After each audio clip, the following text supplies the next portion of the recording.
This video was sponsored by Enhance, Elbilmek, a bit road planner, Kempower and bilkomponenter.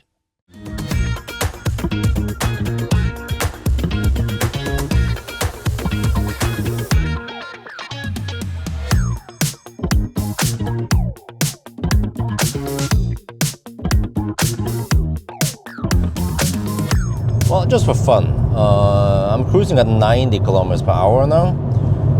Let's test the coasting here. There, and then go into neutral, and then we hunker down. It's not costing us that much time to go slightly slower. We're cooling down the battery, right? All right, come on. Picking up speed. How good is the e-Golf, huh? Das Auto. Ja, go schnell. Come on. Okay. I'm gonna try to draft slightly behind the truck, but not too close. Let me see. Wow, the truck is also coasting. Oh shit! He's not going at 88 or 80 kilometers per hour. I'm slightly gaining on the truck. Okay, we're gonna see where we hit 90 kilometers per hour. Okay, here's the deal. We go as close as we dare behind the truck before we change lane. Oh, I'm losing speed. Oh shit, I'm losing speed so fast now. Oh, okay. I have to change lane now. Uh-oh, there. We already hit 90. What, really? Okay.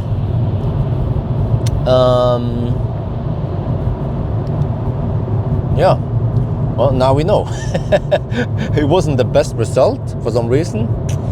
Not sure why. Okay, well, let's go faster. We're now at the Rudshogda and the battery is cooking. ABC, always battery cooking at 44.5 degrees Celsius. We need to find out how many kilowatt we can take. Oh shit, it's not going to be good. 29 kilowatt with some heating going on. So I think around 27 kilowatt into the battery. Well, not much we can do at this point. Just sit and wait. Well, this is interesting.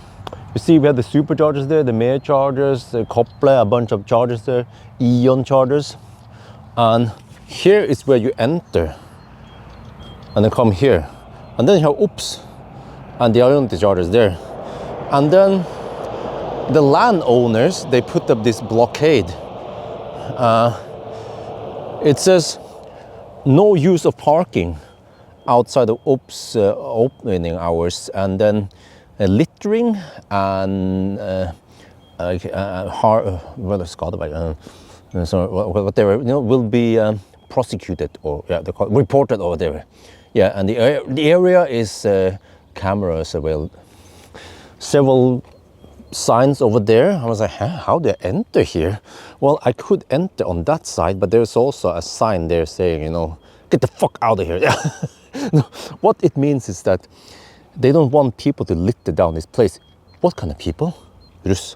Yeah, because this hasn't come here until now. I've been here a lot, but I bet that Russ use this open area to litter, pee and shit all over the place. You guys know how the story goes around Alnabru. Big, large area like this is perfect meetup ground for Russ. They become like animals. Okay, sorry for the blunt truth about Russ. They could be here, but they don't. But okay, I'll get back to the Ioniq chargers. But I was thinking, hey, what about me? I want to charge. Other people also want to charge. So yeah, there is a way to get in here. You just have to drive a little bit further and over there. So, but I don't deduct the time over here for that. It's just 10 seconds extra. 45.5 degrees Celsius. I thought it couldn't get any hotter, but apparently it can. Now we are below 25 kilowatt. Okay, we just need to get enough juice now to go back to Tangen. Yeah, I think we have enough juice to go back. This was, 19-minute stop. Right, let's prepare and then go. Wow, the water level at Mjøsen is so low nowadays. Yeah. Okay, so 45.5 degrees Celsius, go! We're still cruising at 100 GPS speed. Yeah, we have enough juice to hammer it. So now it's 5:36. We are only 86 kilometers away from the 500 kilometer end point. So let's hammer it. Well, I mean, hammer it. Yeah.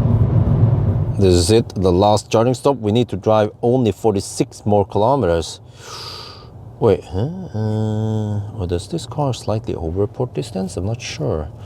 Well, okay, anyway, yeah, the battery is hot, 45 degrees Celsius, and we're taking around, how much is this? Around 25 to 27 kilowatt. Okay, whatever, one more charging stop.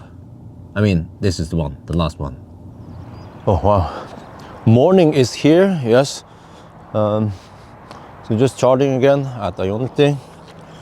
But I'm gonna check out something here. You see, this is Access. It's car transporter. And I don't know how good your eyesight is, but I can see that we have only EVs here. iX3, I think it was. No, iX2, I mean. Some Ford Explorer, Ford Capri. But there's a Polizei car. Is it electric? It has US. Go check it out. Okay, not only electric, we have a BMW M5, and this is fossil. Okay, I was hoping for some electric Polizei cars, but no, they still want fossil. Yeah, that's the iX1 over there. All right, I have to go to the restroom. We are ready to go. Actually, we were ready maybe 10 minutes ago, right? So, but I had to go to the restroom. It was urgent. So we just deduct 10 minutes because of convenient charge, and then we can go straight home, because initially I needed to stop at Dal, but we just go straight home. Okay, let's go. Okay, this is it, the last run. We still cruise at 100 GPS speed. But yeah, what was all that convenient charge thing? Well, you know, you see, if we charge just enough to finish the 1,000 kilometer challenge, we will end at Ioniq Dal, but that's still 16 kilometers away from home, and I have to stop there and charge. So what I do is I charge a little bit extra, just so I can go straight home.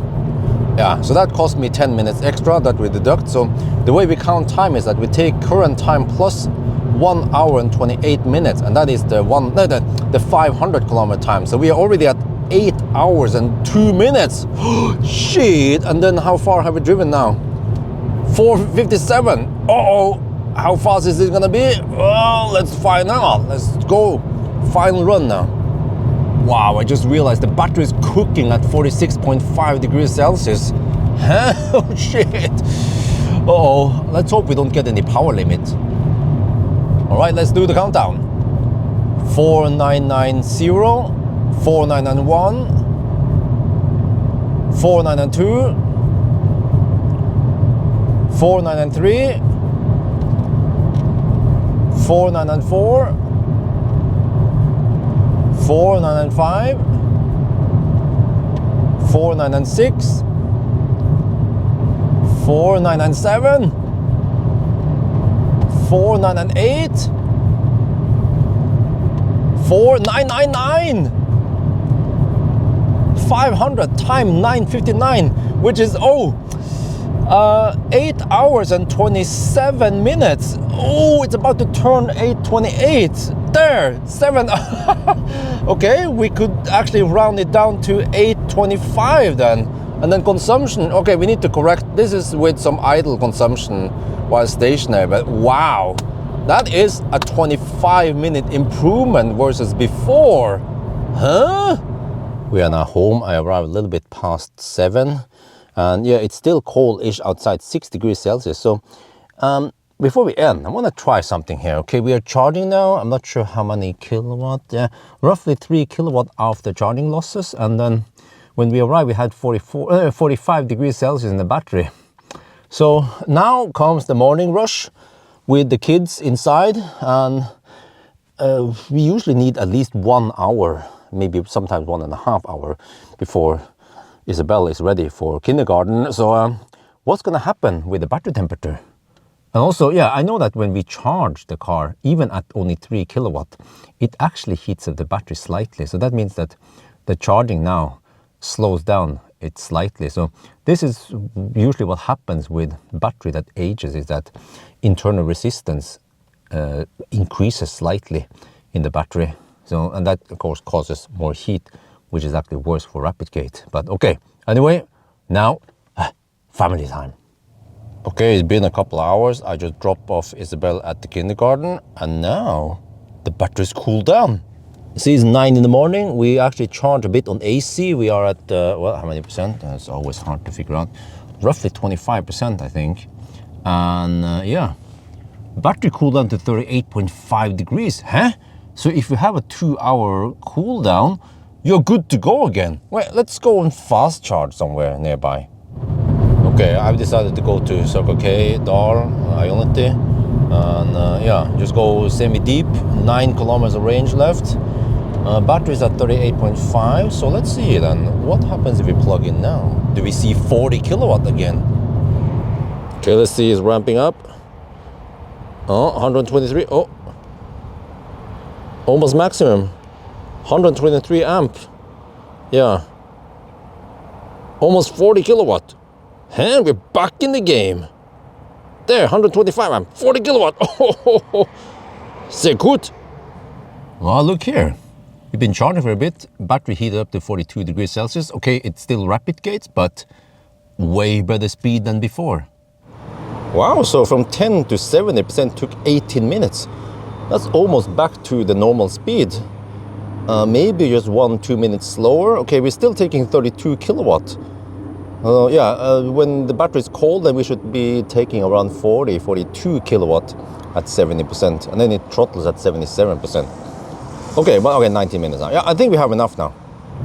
So before I go home and call it a day, I want to test something. We've been hammering, yeah, at 100 kilometers per hour.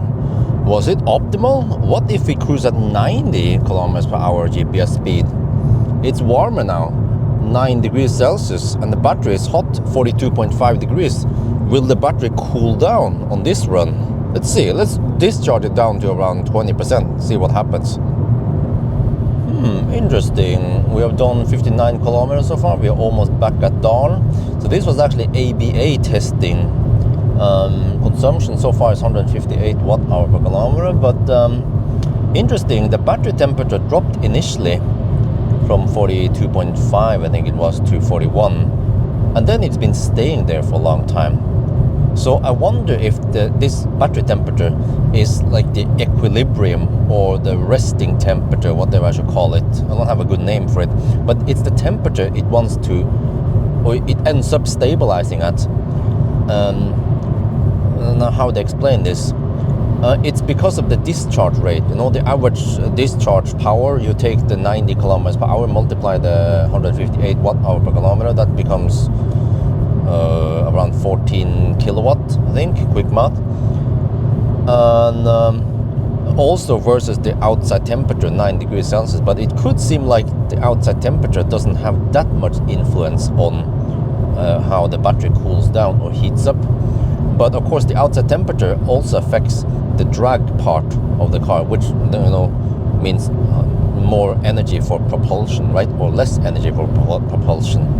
But last night when I hammered it, when it was 5 degrees outside, and I went at 100 kilometers per hour, the resting temp or the equilibrium temp or whatever was probably around 43, 44, no, wait, maybe 44 to 45 degrees Celsius.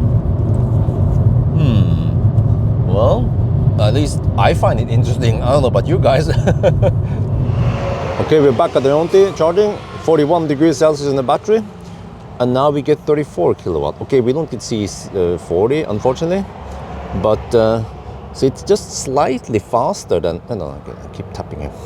But 34 kilowatt, okay, it's still faster than 25 that we have at the worst, but okay, we had 27, 28 also when it started getting worse and worse. So this is probably what I could expect if we drive slower. Or I think we're done with the test, but interesting observation. Now in the daytime with 10 degrees Celsius, when I did the ABA testing back here, going at 90 kilometers per hour, I consume 157 watt-hour per kilometer, and well, okay, the time is a bit incorrect, but if we do the math, I spend 9.9 kilowatt hour. Okay, it would take me, if we assume 90 kilometers per hour, it would take me 42 minutes to drive that loop. And then if you assume that we can charge at 30 kilowatt average, because it doesn't rapid gate that bad, then it takes 20 minutes to charge that energy, right? So then you add the driving time and the charging time, and you get 62 minutes total. If I would hammer it at night like I did, 100 kilometers per hour, that's the data point we have. And then I assume that we can get 195 watt hour per kilometer. We spend more energy, 12.3 kilowatt hour. We drive faster, of course. We arrive faster, only 38 minutes versus 42 minutes. But then we need to, okay, in that case, I expect 27 kilowatt average power instead of 30.